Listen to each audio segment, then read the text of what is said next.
Hello and welcome to the design and pitching panel from Tinkerbot Games at the UK Games Expo. I'm Gino and I'm going to be your host today.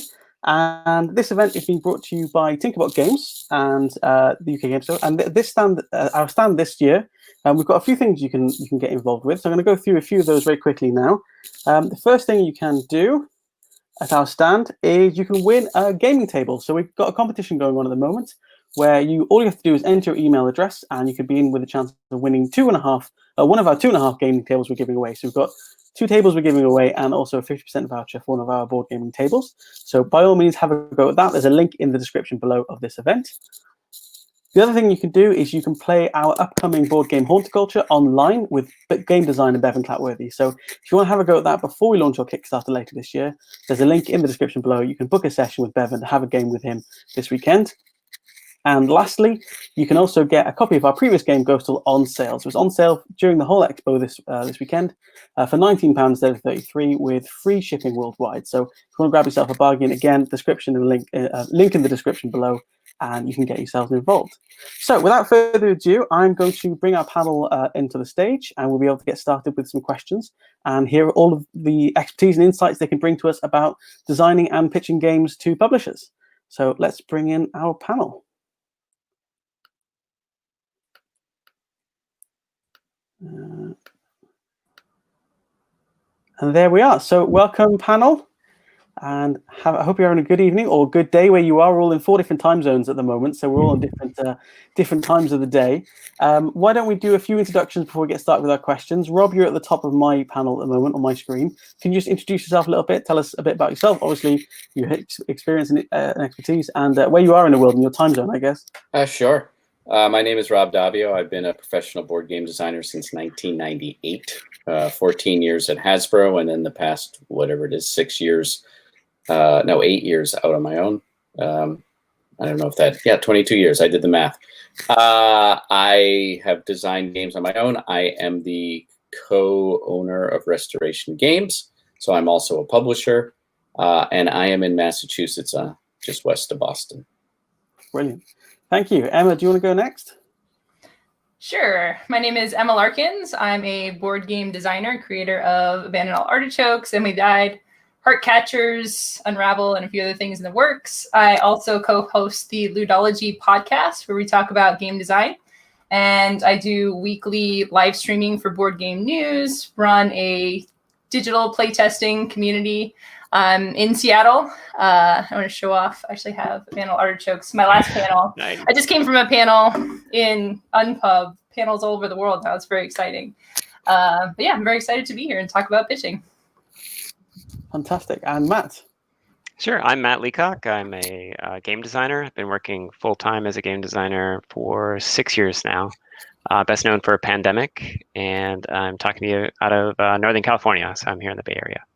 Wonderful. Well, thank you very much all for joining today. We're going to crack on straight with our questions and get to them now. So I'm going to open up with a bit of an icebreaker question, and that question is: if you had to do Jumanji into any board game of your choosing, which game would you choose and why? So what I mean by this is, if you had to get drawn into a game and you have to finish the game to escape, which game would you pick and why? So Emma, why don't we go with you? I'm so glad I'm going first. I was so worried someone would steal my game because I thought a lot about this. It's a great question. I would choose Takedo because, especially now, the idea of traveling across the Japanese countryside, eating delicious foods, buying trinkets, sitting in hot springs, painting landscapes. I just want to live that life. Oh man, I want to change mine. Yeah, I'm not choose my answer. Yours was better. That's actually so good. Question. So I'm glad I'm not answering this because that's my normal answer. All right, Matt, okay. what are you doing next? Oh, mine? Yes, please. The one that came to mind right away, and I don't know why. Maybe it reveals something about my personality. It was Clank. I think I just like sneaking around dark places or something. I really like the idea of just kind of trying to sneak around to try to find treasure and make my way out while maybe throwing my teammates under the bus. I don't know. It's a very insightful look into your personality. Thanks for that, Matt. It's a little troubling to me. But there it is. How about yourself, Rob? Well, it's funny because when you asked the question, in email beforehand, you said, like, which game would you like to be? And I'm like, first edition D&D because I fell in love with that. And the DM, if they're kind, won't kill me. But it's first edition, so they will. But then he said you have to finish the game to get out, and I'm like, I chose poorly. So I'll flip it around and pick Jenga because then I'll be out in like 5 minutes, right? Like just. Good show, yeah. Although you have to win. I should have said that as well. Oh yeah, well Jenga, you just have to not lose. So hopefully there's a lot of people playing. Yeah, good shout. Okay, great. So we'll get on to our questions now, the more serious questions, and we're going to be talking about designing board games and obviously pitching board games to publishers. Now, obviously on the panel we've got some publishers as well. So some of the questions and the answers they'll be seen probably from both sides of the table. So we're going to be talking about your experiences in general in the industry, I think, for the people that are watching. So one of the first questions I want to go to is quite a broad one, and it's what's the best piece of advice or feedback that you've ever received when you were demoing or pitching a game to someone else? What's the best thing you ever heard from someone? Matt, why don't you take this one first? Yeah, this one may be a little specific. I'm not sure if it really applies generally, but I was pitching Pandemic to a lot of different publishers at a lot of different stages. While I was working on it, I brought it to Days of Wonder in Los Altos, the town next door, and pitched it to the owners at the time. And they very patiently played it and gave me this feedback that seems like totally obvious in retrospect. But at the time, the game was in draft form, and everybody playing the game actually moved around generic pawns. They didn't have a representation of themselves in the game. And their very obvious feedback in retrospect was, make sure that your player feels like they're in the game. So that may be game design feedback, but that was really generous of them. So, I mean, I guess to make it a little bit broader, one of the things I've noticed is that some publishers are very generous with their time and can give you constructive feedback as you're going along. So I think it's helpful to kind of know where your game is, set expectations with the people you're pitching to, but then really listen to their feedback because a lot of these people have been around for a while and can see things that you can't, that are just staring, glaring you right in the face, or should be staring, glaring you right in the face. So that was the best piece of feedback that I got while pitching. Yeah, and following up on you saying listening to the advice you have, I was at a playtest event once, and the designer opened up with, everyone said I should change this aspect of the game, but I really don't think I should. No. when you hear that, it's probably the number one, the number one characteristic you should have going into these things. Yeah. Immediately, I'm going to be looking for that thing that he mentioned. Thinking, well, maybe I was right. Rob, what's your take on this question? I remember there was the person whose job at Hasbro was to look at literally thousands of submissions every year, and he said, I don't know why they were called inventors, but inventors leave anything up to chance in a pitch. Right? We all have games where it's like, if you get this card, it's not a good first card, or you can mulligan your opening hand, and all those edge cases. And he would see people shuffle decks of cards and then randomly put it out and have no idea what the pitch was going to go or which way it was going to go, and be like, that's kind of a bad opening hand. And immediately they were flustered. And he was like, if you ever leave Hasbro and you're pitching a game and you have any control over variables, control those variables, like control your card deck, because it's a sales pitch. You're looking for the easiest, most understandable version of your game. And what you don't want to be doing is, it's not a play test, right? You're not looking for all those edge cases. So make it as smooth as possible, and everything goes better from there. And I was like 1 year into my job, and I was like, okay, well, that's good to know. That is great advice. And we're at Bevan and I were at a pitching event once where we did multiple pitches one after another, and we had a particular deck that we wanted certain cards to come out in certain order, and we couldn't figure out a way of making sure that we could get it back to that order really quickly. So we ended up just making multiple decks of the same cards and just switch them out. Like you say, you don't want to leave anything to chance. You want it to go the way you want it to go. Emma, what's your take on this? Well, first of all, I want to say I love that advice because it's an aha light bulb moment for designers, right? So many people think, well, I can't rig the game. That's awful. But it's like, no, for the pitch, it is important. Yeah. I would say mine is a little rough, actually. I was very excited about this game. Once I'd kind of gotten a little bit into it, I was feeling maybe a little bit cockier as a designer. I have this more of a concept than a game that I've been working on for a few years called What to Eat After the Apocalypse. It's about eating food, getting irradiated. I love the idea of this game. I pitched a prototype to someone who had been talking about it with for a while. Pitched it to him and his team, and my friend who wasn't actually on the team was in the pitch too. It was kind of a weird pitch, but afterwards, they played the game. We talked a little bit about it. My friend, who's also a publisher, who was in that meeting, I asked him how it went. And he said, "Oh yeah, it went really bad. Like you just didn't land it. You know, you didn't quite get there with it." And I think, and that sucks, right? To have been in the thing, be excited about this, show your game, and just to hear that. But the reason I think it is very important is it was okay, you know, I'm sure all of us have had this experience. We absolutely bomb a pitch, or the game just doesn't connect, or the publisher is tired or hungry or whatever it is. You know, it's not going to work out every time. And now I always have that to look back on and say, well, that's probably the worst it's going to get, you know. So you have the bad experiences, you learn from them. And I learned from that a lot more about a lot of the things you're saying, being prepared for a pitch. And really the hook, you know, if there's something like, this is the fun part, I know this is the fun part, I can communicate that, that's when you're ready to pitch the game to people. Absolutely. And I think we probably all had our fair share of bad pitches. I was doing a speed pitch once, and we had a 2-minute timer, and we practiced and practiced and practiced. And we kept the most important part right at the end of the pitch because we thought we wanted to sort of land them on that. And of course, on the day, I ran out. I had 30 seconds left to go before I'd run out of time. And we did get to the end piece. So, yeah, you're going to have bad pitches, and I think learn from them. And my mistake there was leaving that bit to the end, or we should have had that right at the beginning. Buried the lead, huh? Yeah, I'll never do that again. Yeah. Okay, so, right, next question is, during playtesting, when you're showing the early game copy of the game to people who want to have a look, how do you deal with playtesters who want to fix your game to a degree that kind of changes what you're trying to achieve with your design? So when you're going into these designs, I expect you've got something in mind of what you want it to do and how you want it to work. Do you ever have people who comment to you say, well, you could change this and you could add these aspects and you could do this, that, and the other, which would then completely drastically change your game? Do you ever have that issue? Sorry, let's go with Rob. I think you're next. All the time.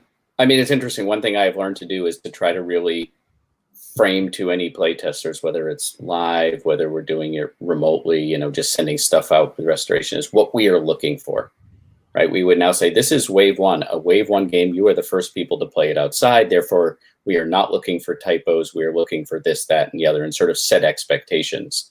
And that helps. It's a weird thing to be a designer, is once you get your design working, you become like an editor where you're trying to listen to all these people have all these ideas, and you're trying to figure out which ones are good and which ones are bad, or if there's an underlying problem that unites them. Often people will give you solutions without being able to understand or articulate the problem. And if you start hearing like a lot of solutions about your auction mechanic, you know, it points to an underlying problem with your auction mechanic or something, even if people aren't doing it. And it's weird. I try to be as patient as possible for ideas I know don't fit what I'm trying to do, because every once in a while you hear something go, oh, there it is. There. I would not have thought of that. And if I had like shut down this line of conversation, we wouldn't have gotten here. But the thing that I tend to say to people who are trying to fix it is, I'll just go back and say, can you just articulate to me which problem you're trying to solve? Right? Like, let's back up and talk about the problem. You know, we may do this solution, we may not, but I want to, and I try to always drive them back up to the part that wasn't fun, rather than a solution to something that I can't, or neither of us can see, you know, what it is. That's great advice. So try and solidify what the problem is they're trying to solve, but also be patient and listen, because there might be that diamond there that you weren't perhaps expecting to get when they get through all that feedback. Yeah, and sometimes it's hard because some people are giving their time, and it's often free, or most of the time it's free, and they're excited to share their ideas. And if you're like, no, don't tell me your ideas, just tell me what you didn't like or something like that, then they're just going to shut right down. Yeah. So sometimes people are going off and they're like, and we're going to add an app and we're going to do lights, and then you're just like, well, I'm going to do none of this, but just sort of nod and, you know, and go along, and then. Yeah, often you get to something really insightful in the middle there. Fantastic. Emma, how about you? Yeah, it is so important to maintain that goodwill of your playtesters. And one of the toughest things to do as a designer, where someone will go into this long diatribe of fixing the market economy, and in the back of your head, you say, I tested all of that months ago, but you really have to be open to that, because the gems will be there. One of the things in the playtest group that I run that I've really been instigating is, asking questions as a playtester at the beginning of the test. So what percentage done is this, which is shorthand for, is it the first test of the game? Is it the last 90%? And that really helped me as a playtester prepare my feedback. And then asking before the playtest even starts, what are you looking for answers to? In our spreadsheet, we have people fill in specifically, are you looking to fix the economy? Do you just want to know if it's fun? And putting all that prep work up front can really help to make for more solid playtests.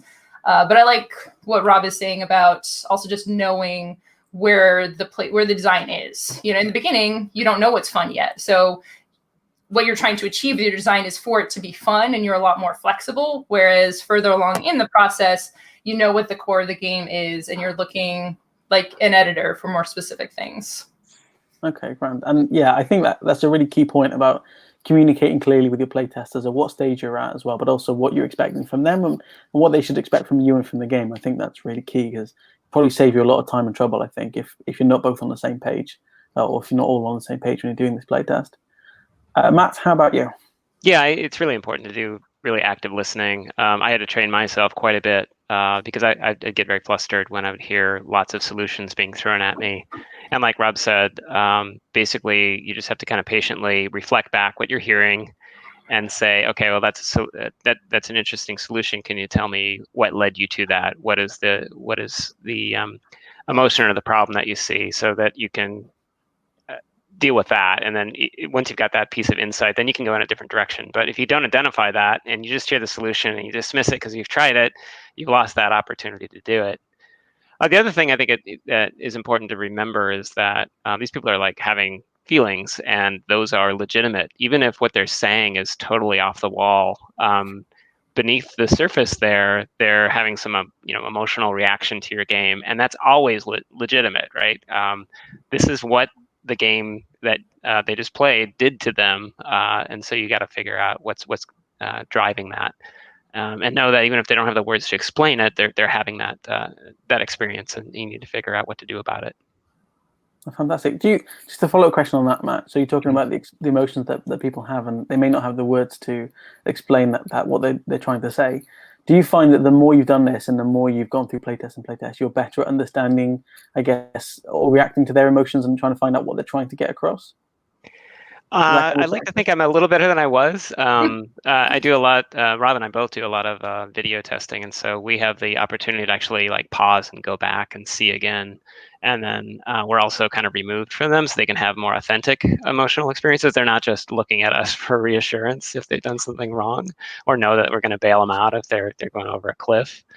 So it's really helpful to go back. And then also another benefit is when you're watching, often you've got like some great idea that their experience has triggered, and it's so great being able to pause the video, write down that idea. So it's not like you're carrying it around in your consciousness, like this heavy load, and then trying to objectively watch them while you've got this great idea, you need to write down. So if you can pause, you can jot it down, kind of get that slate clean, then you can you can open yourself up to really actively listening and watching to see what's going on.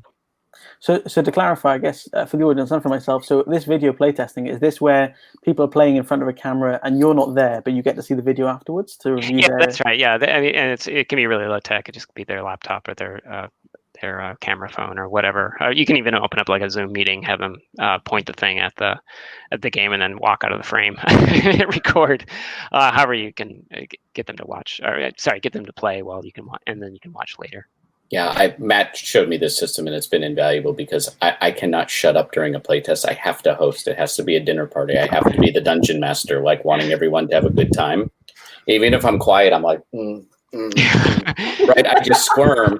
And now I do all those things, but while watching video. Like if someone gets a rule wrong and then you see them getting frustrated and they're going back to the rules and they're just looking in the wrong spot, like it hurts me. Yeah. But I can hit pause, go get some water, come back, take a note, keep watching. Whereas in that game, I'd be like, you need to check the. Or you storm out of the room, like, I can't believe you're playing this way. Yeah. You're not playing it right. Yeah. No. And a lot of the insights for the games we've worked on together are not necessarily rules issue. Yes, there's a typo. It's this person is checked out. This person is on their phone. This person, like you can watch the table and make comments about the experience above the table rather than focusing only on the minute details of the gameplay. Yeah, really minuscule things. Like if someone does this, you're like, oh God, there goes the game. I sympathise with the always wanting to speak up and to talk, Rob, because if my co-designer Bevan is watching at the moment, I'm sure he can sympathise.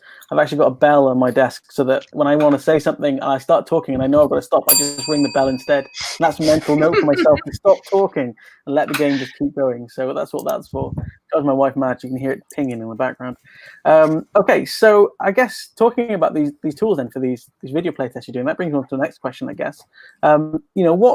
What resources do you use when either creating your prototypes or even making prototypes or going through playtesting? Like, do you have specific tools or resources that you kind of fall back on that you use in this process? Let's see who went last. I can't remember. I think Rob went first last time. I went first. Emma, it's yours. All right. It's different now. It's really weird. Over the last 6 or so months of prototyping has been really different, but I do always fall back to plain card size, white, blank, matte is very important because you can write on them a lot easier than on the glossy ones. I just have hundreds of those around my apartment, just ready to go when I want to grab and draw something. Even in this space where we go so quickly to digital, I've been working on my digital pipeline. Nowadays, I haven't made full physical prototypes of my recent games. I'm putting them straight into Tabletop Simulator.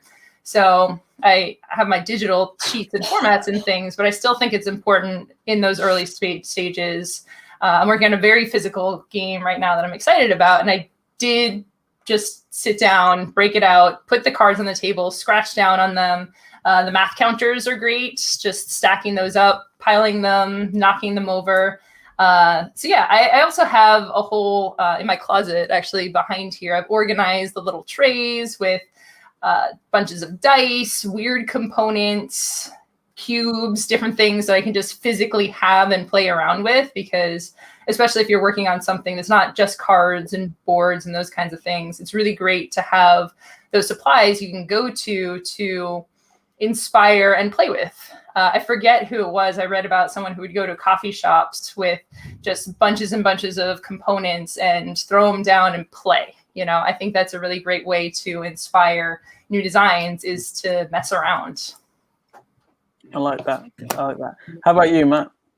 I think the most important quality that I like to strive for when I'm doing playtesting and building prototypes, especially really early, is just making sure that everything feels as disposable as possible. So I don't get too hung up on anything. So I use a lot of just regular office paper, printed off the printer, cut up and sleeved. I've got one game right now. It's got a couple 100 cards in it, and I swear I must have sleeved that game 4 or 5 times. And it's like, and I'm just getting started. We'll print out a couple 100 cards, cut them up, sleeve them up, play the game one time, and then I'm back and iterating on it. And so it's really important that they feel disposable and easy to change, whether it's with a pencil or really quickly in Illustrator by swapping, symbols, making things feel really flexible and easy to edit. So I'm very, I understand it's like for certain production workflows, it's useful to run things through spreadsheets and have these workflows that are very smooth and fast. But I'm hesitant to some extent because I'm worried that it will constrain my ability to like change things more radically in between tests. So there's definitely a balance, but I'm always trying to imagine myself taking the prototype, throwing it in the fireplace, and starting again with the next iteration. It's important to be able to do that. Fantastic. And you, Rob? Yeah, Matt, I'll make you love spreadsheets and data merge and InDesign. We'll get there. We'll get there together. I've done it. I live by that. I'm a collaborator, whether it's with another partner or the design team at Restoration, and we're all remote. And especially now with COVID, like the idea of just taking cards down to a coffee shop and playing physically is sort of suspended. So my workflow has also changed to be largely digital and largely collaborative across great distances.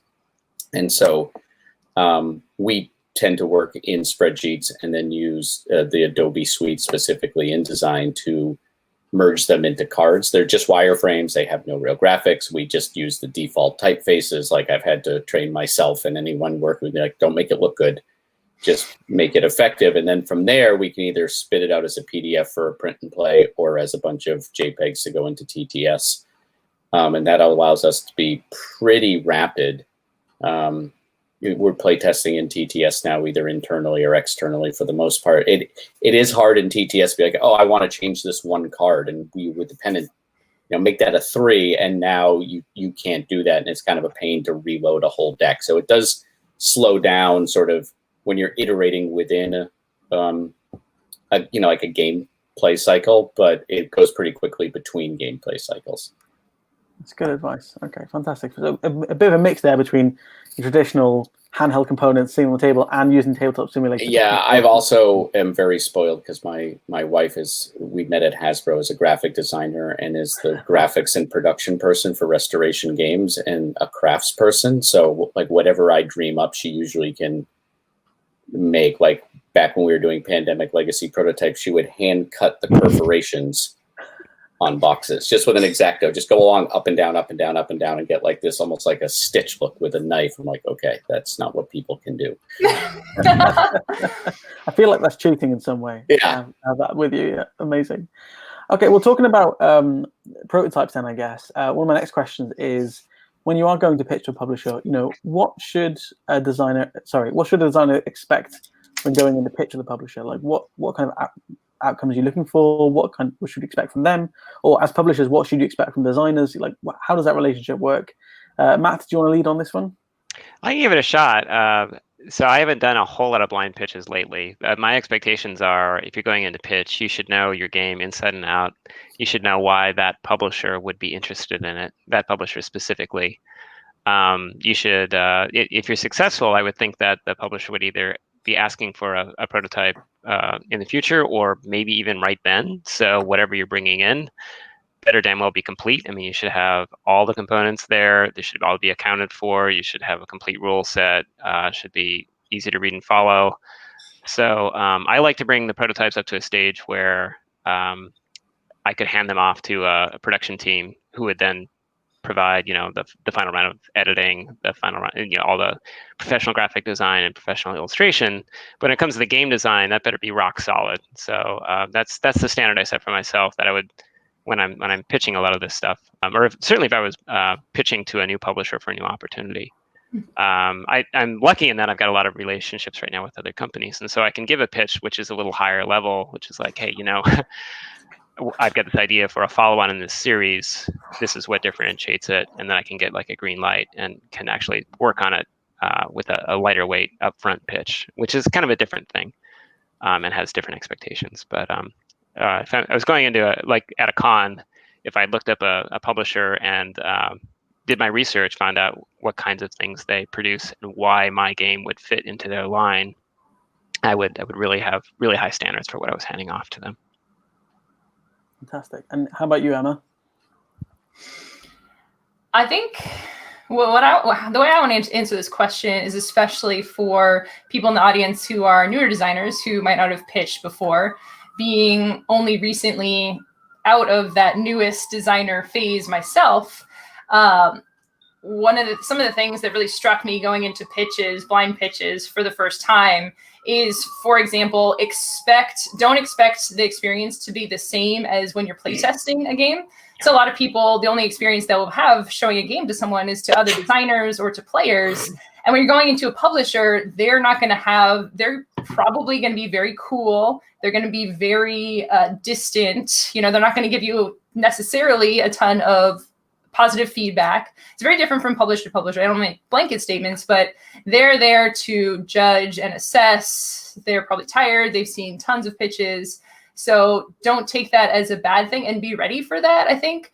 And be ready for them to be brusque. Be ready for them to ask very short questions. Have all your answers prepared, because if you've never been in that experience before, it can be a little jarring to see just how.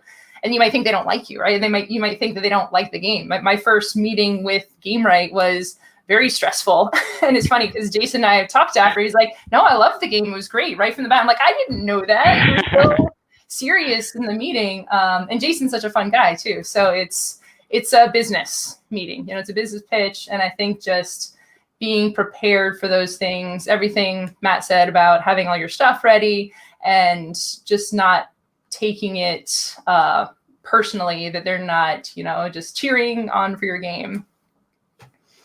That's great insight. Yeah, I think it's very important to remember that relationship when you go in, and it is going to be very different from playtests where you've done before with friends or family or even strangers at a convention. This is a very different playtest now. You're doing a very different thing. Rob, what's your take on this one? Yeah, I just kind of wanted to follow on what Emma was saying. This is a business meeting, and I think there's a lot of people who are game designers, like everything's all fun all the time because we're making games. And it can be fun, and it's certainly better than having a real job. But at the end of the day, when you go into a publisher, you're basically going into a business meeting where they could invest up to $100,000 in your idea between manufacturing and art. I've seen people show up late, people show up like barefoot at convention. My immediate thing is, I don't know if you're going to be able to deliver this on time if this is the first impression that you're giving a publisher. They're going to be evaluating it. No one's in this business, at least in the hobby business, because they don't like games. So they like games, but they're like looking at how many players, how does this fit in my line? What's the price point? What's the play time? Who would be an artist? What's the tooling cost? Like, they're thinking through all of these business parameters in their head when you're pitching the game, which can come off as like cool or distant and, things like they'll probably play and they're going to want to know how it plays. But at some level, they're thinking about all sorts of things of how to take a concept and get it on a shelf. And the more you know about those decisions, I think the better armed you are as a designer. Like having an idea of how much your game would cost if you go to a publisher that makes $20 card games with something that's easily going to be a box of miniatures and $100. Like, you're already sort of misaligned there. So it's taking the game from this concept in this game you have and starting its journey to being a product and adding capitalism to it in all the good and bad ways. And it's important to know that there's a divide there.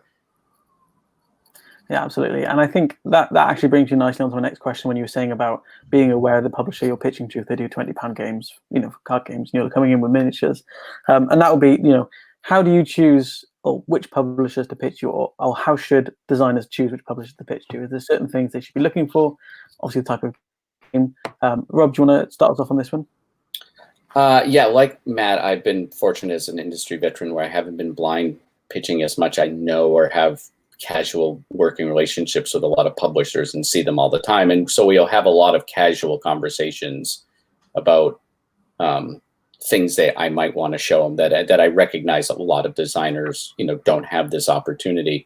But try to find a publisher whose line fits the type of game you're showing. Is it a whimsical card game with a lot of animals? Like, I'm not saying come on, won't do it, because they do sometimes veer that way. But like, really look, if you're going to a place that only makes war games, don't show them a casual game, so on and so forth. There's a reason I don't have a lot of extensive relationships and don't do a lot of pitches to a lot of like German designers, because my games are American nonsense. You can't pitch it to everyone. So like, do your homework on who you should pitch to, and it's like you're going to college or anything else, picking a restaurant or whatever. It's like, make a list in the order you want to do it, get in touch with them, see what their policies are, and kind of go from there. And I think I'm going to end up throwing this to Matt. Be very clear whether you're showing it to people sequentially or in parallel. Yeah. Matt, you got a story about that? Yeah, I did my very best to be very clear that I was showing Pandemic, for example, in this specific example, to multiple publishers. I think I showed it to 5 or 6 all at the same time with a cover letter and everything. I wrote it up, I shared it. It was as clear as possible, and it really blindsided one of the publishers who wanted to do the game. And when I came back and said, I'm sorry, someone else has just agreed to do it, they were a little put out by that. But I was able to show the letter and say, here it is in black and white. I think things have changed a bit. Back when I was pitching that, it was less, it just wasn't done as much to show your game to multiple people at the same time. I think you can do it. I think you just have to be clear about it. Absolutely. Emma, as someone who's gone through this more recently, and I was listening to your story about the Artichokes game on Ludology podcast recently, what's your take on this as well? Yeah, it's definitely opened up more for more parallel pitches. It's, at least in the US where I've been pitching, it's more expected. Still, obviously, something you want to make clear when you're pitching to people, but all of those conversations I've had with publishers have been very open. Like, yeah, sure, we're kind of expecting that. I think the biggest thing for where I am right now, and I have a lot of local Seattle friends, our whole design group is really up and coming right now. So a lot of them are getting a lot of games published with a lot of different companies, and we have these conversations, which is great. What I'm getting out of all these conversations is, what is a company that you would want to work with? I think as a first-time designer who just really wants to get your games published, you get into this thing of just anyone. Well, like, please, someone publish my game. The first person who says, yes, I'm going to give my game to you. And I've seen a few people have some issues with that. There's a lot of publishers out there, and for the audience watching, you probably don't even know most of them. There's so many indie publishers, so many companies that did a Kickstarter and now want to start. They've gone through the whole process, and they're like, oh, I can be a publisher. I know dozens and dozens of these types of companies, and some of them are really great, and some of them take it on and aren't really ready for it. So I really like to see the games the publishers have made, to look at their websites, to look at their social media. Are they really promoting them? Are they going to do the work for it? Because I think as a new designer, you're probably not going to get your first game with these big publishers.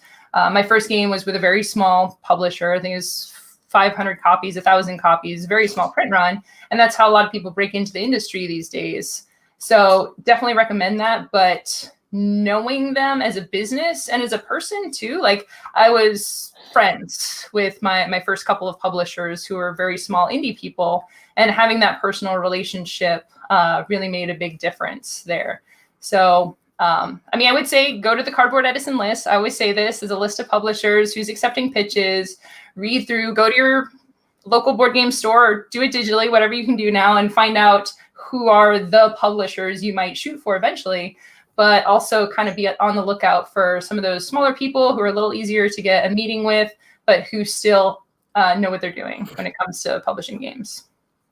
Yeah, definitely. Doing your research, I think, is super key for this, because obviously you don't want to waste your time and their time in pitching to the wrong people, or even just sending out requests to the wrong people. There are some great resources online. Like I said, Cardboard Edison's got some good lists on there.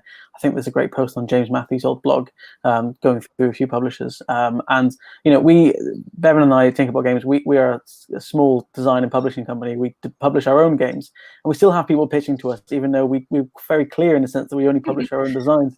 And people have sent us digital copies of games that are totally inappropriate for what we do. You know, we do small family games, and yet we've had some very different types of games published to us, So it is very key, I think, to do your research. Like you said, it's very important. Okay, I want to step back into the design world a little bit and have a few questions about sort of the design game rather than the publisher side of things. Do you have any design traps that you find yourselves falling into? You know, is there anything you find you keep kind of falling into and getting yourself stuck? And if there are, like, how do you get out of them? I can't remember where we are. Matt, do you want to take this one first? Yeah, I can think of a couple right off the top of my head.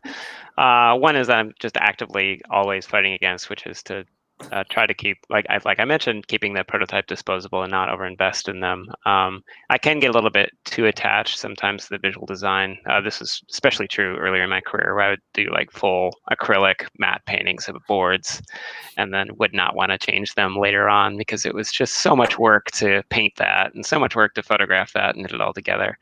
So that's one thing I really have to be careful about. I do a lot of 3D components now too, and try to keep those crude.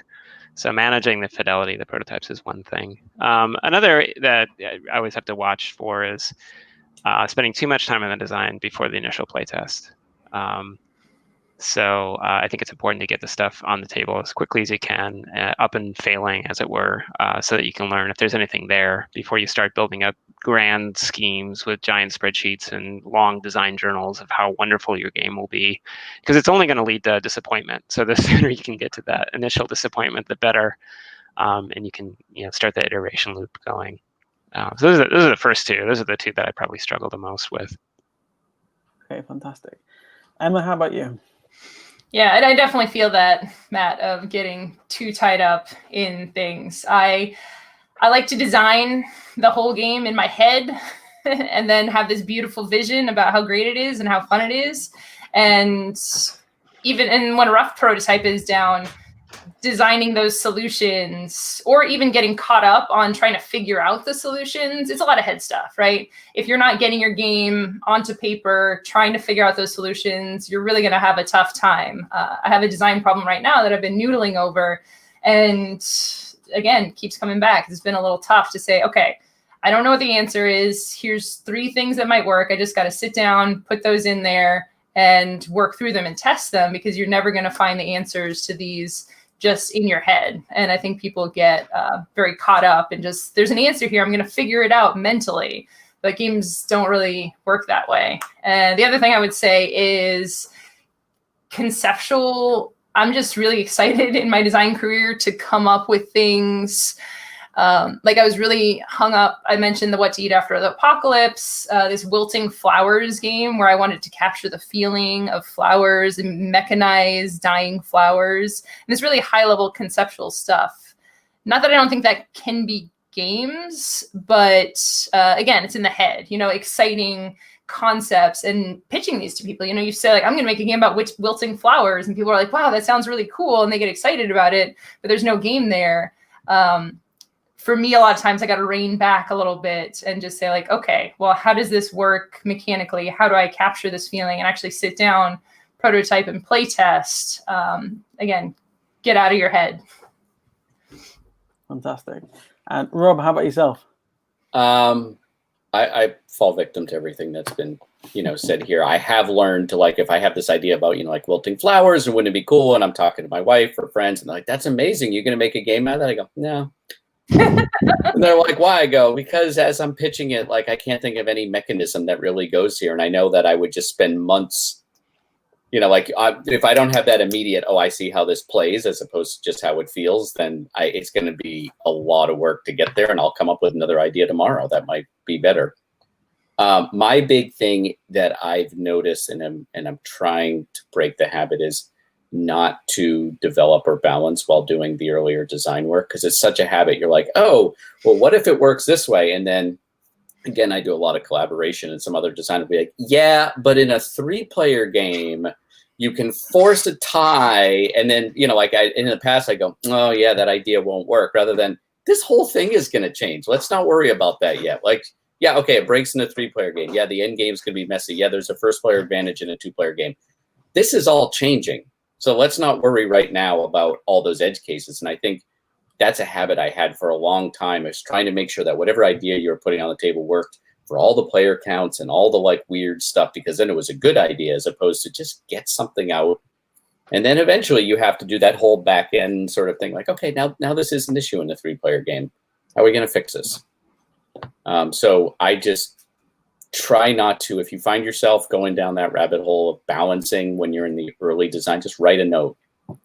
You know, this doesn't work in a 3-player game, and you know it's there and you can fix it later, but probably whatever idea you're agonizing over, you're going to throw away anyway next week.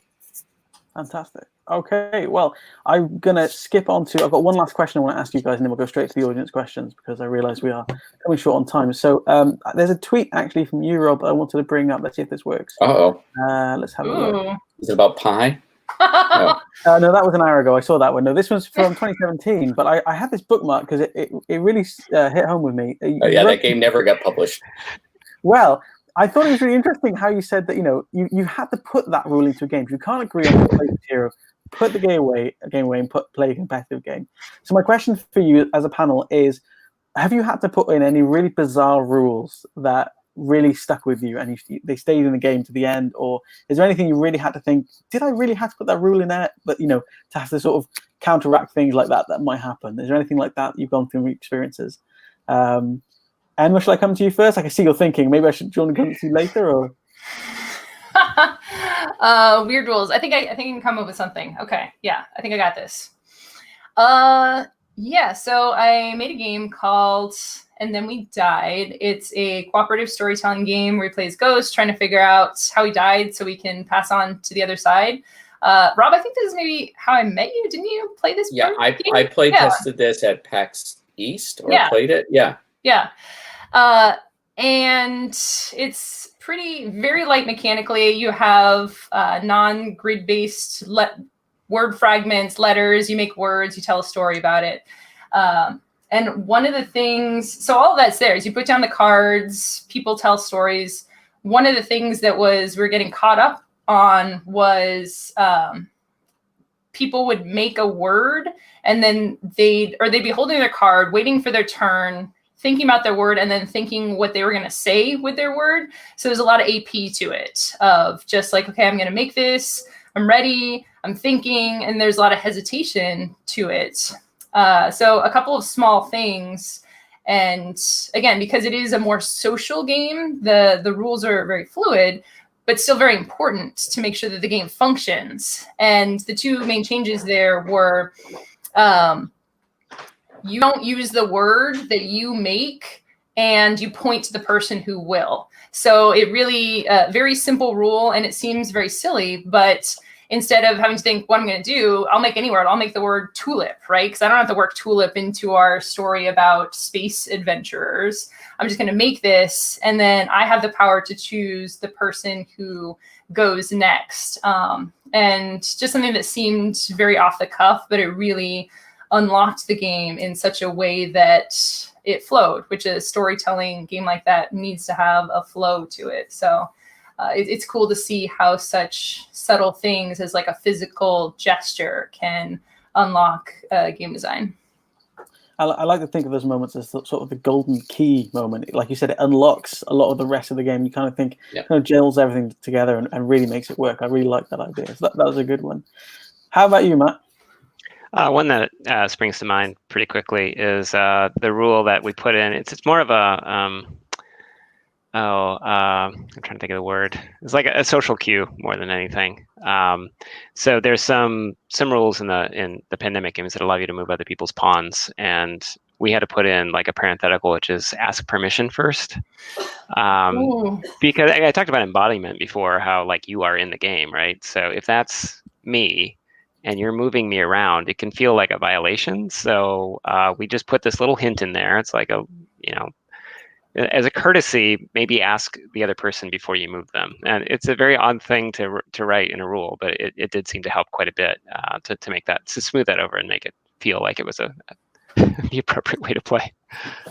Yeah, sorry. Go on, Rob. Sorry, no. I was going to just say I either have a very bad habit or very awesome habit of commenting and breaking the fourth wall in my rule books, like you just saw right there. Because it's like rules are technical manuals, right? Where you want to know where to play, but it's fun. You're not looking how to program your new Wi-Fi speaker, right? Like, and so I try to add levity, especially in places where I want you to remember something. Mm-hmm. Because it sticks out in a rule book. And we did this in the upcoming Pandemic Legacy Season 0.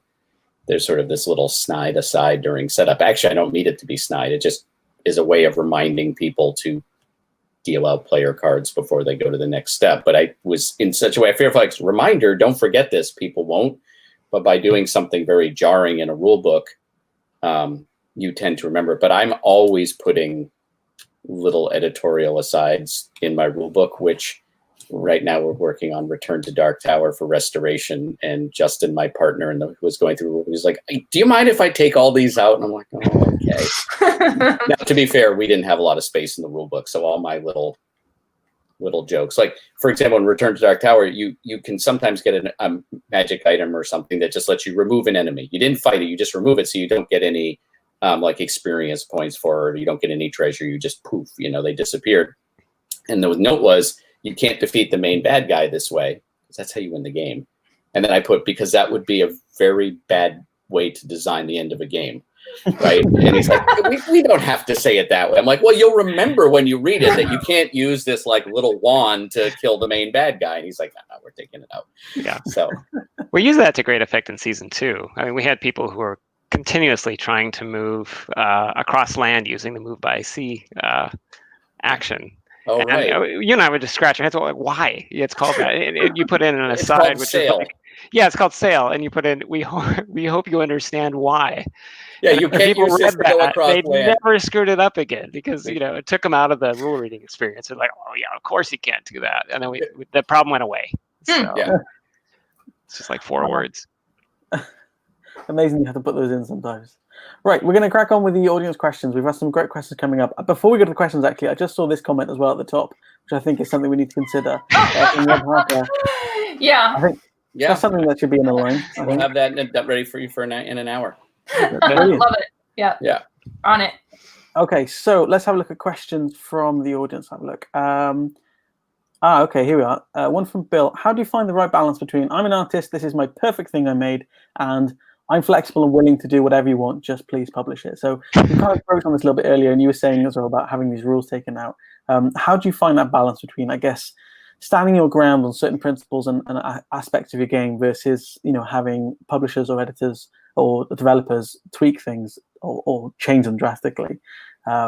Matt, do you want to take this one first? Yeah, I mean that feels like a false dichotomy to me a bit. I think if you and the publisher agree early on as to what the goals are, then it becomes a design problem. And you're a game designer, not a game artist, and so your job is to come up with a solution to the problem of like how do you have the players have a really enjoyable experience. And if to the greatest extent you can agree on what the goals are for the game. And the other way to approach it is to get more data, more observable, objective data, and then you can respond to that. So if you can see that players are screwing this up, or players are not having fun, or whatever types of criteria you want to evaluate this on, then both of you can look at that and say, okay, well, clearly we need to do something about that, and our playtests indicate this is the right way to go. So then you can follow that.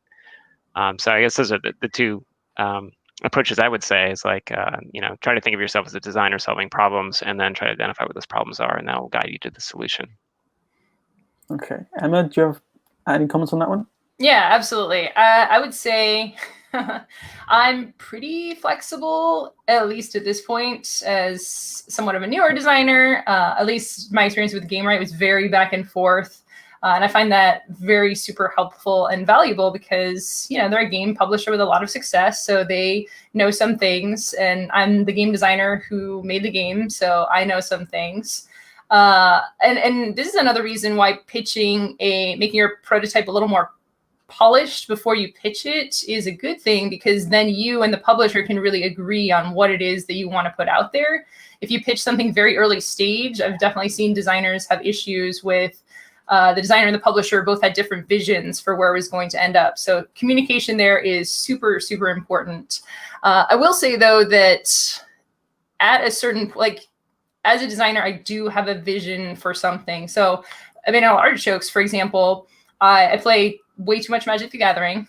And it was just very important for me to know what was going on. For example, there's a card, it's like, oh, do this, and it triggers a shuffle. It's like, what zone is that card in while this is happening? And I know the answers to those things because in Magic, you have to know all those things. But, some designers or publishers maybe, it doesn't really matter, the players will figure it out or whatever. But for me as a designer, I want it to be the kind of game that is not going to trigger arguments with hobbyist gamers. Or if it does, they'll be able to look it up or ask me. I say, oh, this is the reasons that all these things happened. So I think as a designer, holding on to experience things, holding on to the player experience that you're passionate about.